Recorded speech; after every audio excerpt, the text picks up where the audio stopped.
Hi, my name is Daniel, and until last year I thought my life was normal. I wasn't the most popular kid in school, but I had good grades, a few friends I trusted, and big dreams about going to college. But all of that almost disappeared because of one teacher. A teacher who hated me so much, he tried to destroy everything I had. And if the police hadn't stepped in, I don't even know where I would be right now. It all started in the middle of sophomore year. Mr. Carver. That was his name. He was our history teacher. At first I thought he was just strict, the type who yells when someone talks during class or takes your phone away if it even vibrates. But with me, it was different. He had this look in his eyes whenever I answered a question, like he wanted me to fail. Like every word out of my mouth annoyed him. At first I brushed it off. I told myself, maybe I'm overthinking. He's just hard on everyone. But then came the first incident.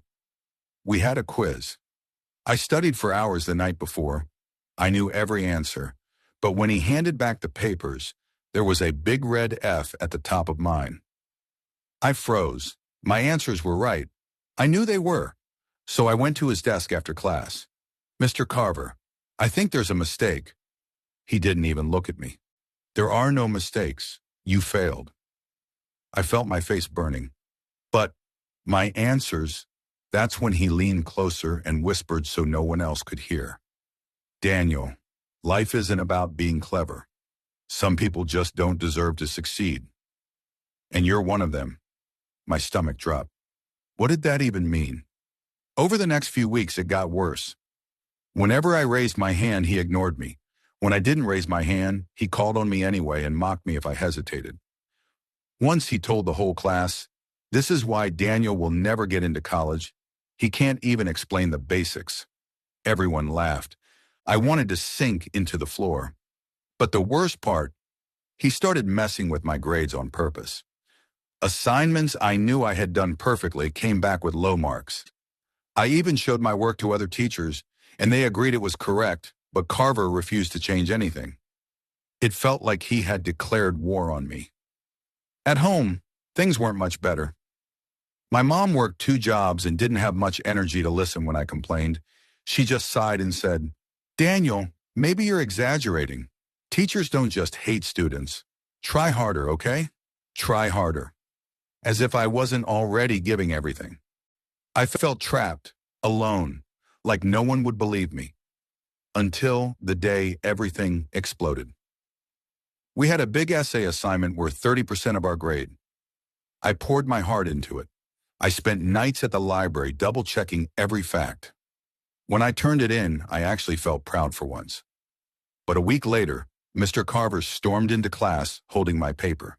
His face was red with rage. He slammed it down on my desk.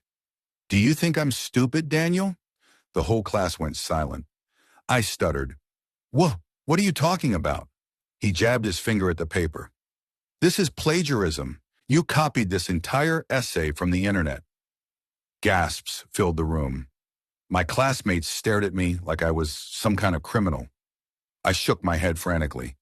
No, I didn't. I wrote that myself. But he cut me off, shouting loud enough for everyone to hear. You're a liar, a fraud, and I'll make sure the school knows it. My chest tightened. I could barely breathe. Plagiarism? That was serious. If the school believed him, I could be suspended. Colleges wouldn't even look at me. And worst of all, I knew this was his plan. His way of finally destroying me. That night, I couldn't sleep. I kept replaying it in my head. The way he looked at me like I was trash. I wanted to fight back. But how? I was just a kid. He was a teacher. Adults always believe teacher. Or so I thought. Because the next morning, something unexpected happened. I was walking down the hall when a girl from my class, Emily, rushed up to me. She lowered her voice and said, Daniel, you're not crazy.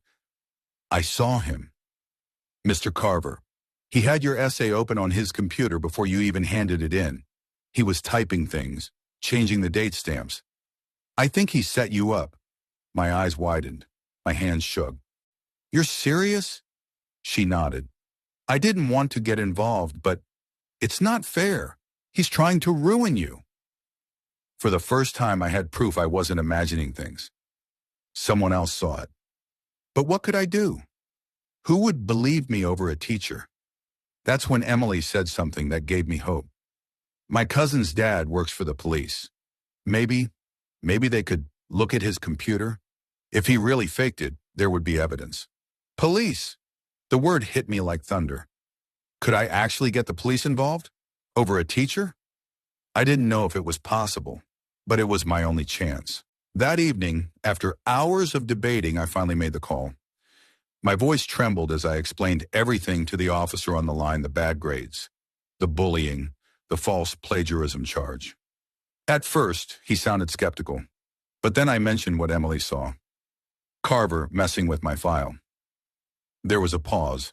Then the officer said, "All right, son, that could be considered tampering with academic records. It's serious.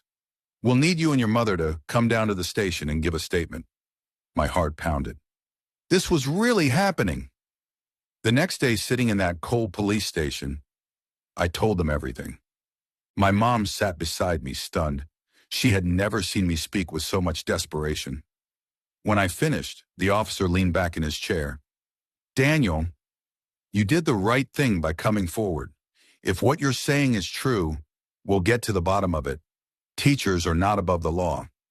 For the first time in months, I felt a tiny spark of hope. But I also knew if Carver found out I went to the police, he'd come after me harder than ever. And I was right. Because the next week at school, things took a terrifying turn.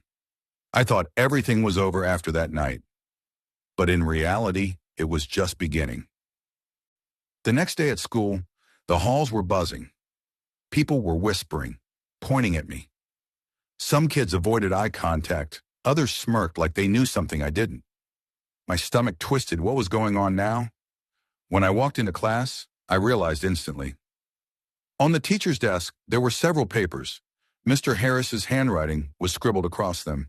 He had created fake reports ones that said I cheated on exams, bullied other students, and even vandalized school property.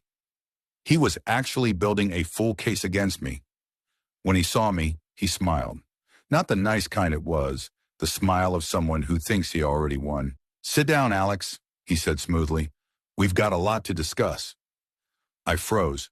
For a second, I wanted to run, but then I remembered what my mom said. "Don't let him see you scared." So I sat. That afternoon, the principal called me into the office. Mr. Harris was already there, looking smug. The principal frowned at me. "Alex, these accusations are very serious." He slid the papers across the desk. My chest burned as I read lies about myself, that I cursed out teachers, that I threatened a classmate, that I destroyed a projector. "I didn't do any of this," I said, my voice cracking. Mr. Harris interrupted me quickly. "He's lying. I've seen him misbehave countless times. We need to protect this school from students like him." The principal sighed. "We'll have to investigate." I wanted to scream, but instead I clenched my fists and thought, if this is the game he wants, then fine, let's play. That evening, I sat with my mom and explained everything. She wasn't just angry anymore, she was furious. "Enough," she said. "We're not waiting for the school to fix this. We're going to the police." The next day, we went straight to the station. I showed the officers everything. The anonymous notes, the fake confessions, the altered test sheets. One officer, Detective Ramirez, leaned back and raised an eyebrow. "This is serious," he said. "If a teacher is fabricating evidence against a student, that's a crime." For the first time in weeks, I felt a small spark of hope. Back at school, things only got worse. Mr. Harris started calling on me in class constantly, trying to make me look stupid. He'd ask questions about chapters we hadn't even covered. When I couldn't answer, he'd smirk and say, "See? Unprepared again." Some students laughed. Others looked uncomfortable. I could feel the walls closing in. At lunch, my best friend Jake whispered, "Man, you need to be careful. He's trying to break you." "I know," I muttered, but I'm not going down without a fight. A week later, Detective Ramirez called us back. We've been looking into your teacher, he said carefully, and we found something. My mom and I leaned forward. It turned out that Mr. Harris had been in trouble before at his previous school. Students had complained that he targeted certain kids, but nothing was ever proven. The district quietly moved him instead of firing him. But now, Ramirez continued, we have actual evidence. We traced the fake emails he used to send those anonymous complaints. Guess whose laptop they came from? My jaw dropped. Mr. Harris's. The police decided to move fast. They coordinated with the school district, and the next day was something I'll never forget. It was third period. Mr. Harris was in the middle of humiliating me again when the classroom door opened. 2 police officers stepped inside. Everyone froze. Mr. Harris, one officer said firmly, we need to speak with you. The whole class stared as he turned pale. Now? He stammered. Yes, now. They escorted him out in handcuffs. The room exploded with whispers. My classmates' jaws dropped. Jake looked at me with wide eyes like, dude, you weren't lying. For the first time, I actually smiled in that classroom. The news spread through the school like wildfire.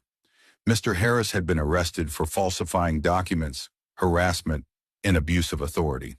The principal called an emergency assembly to assure the student body that justice was being served. People looked at me differently after that. Some kids apologized for not believing me. Others just avoided me, embarrassed that they laughed at his jokes at my expense. But the best moment? When Jake patted me on the back and whispered, bro, you literally took down a teacher with the cops. You're a legend. Mr. Harris never came back. He lost his job, and last I heard, he was facing charges that could end his teaching career forever. The school tried to act like they were always on my side, but I knew the truth. They ignored me until the police stepped in. Still, I came out stronger. I learned that no matter how powerful someone seems, lies don't last forever. Looking back, I sometimes wonder why he hated me so much. Was it because I stood up to him? Because I didn't let him control me? I don't know, and maybe I never will. But I do know this. Sometimes the people you're supposed to trust the most, like teachers, can be the ones who betray you. And when that happens, you have to fight back, even if it means bringing the police into your classroom. And trust me, when I saw him being walked out in cuffs, I knew one thing for sure. He tried to ruin my life, but in the end, he ruined his own.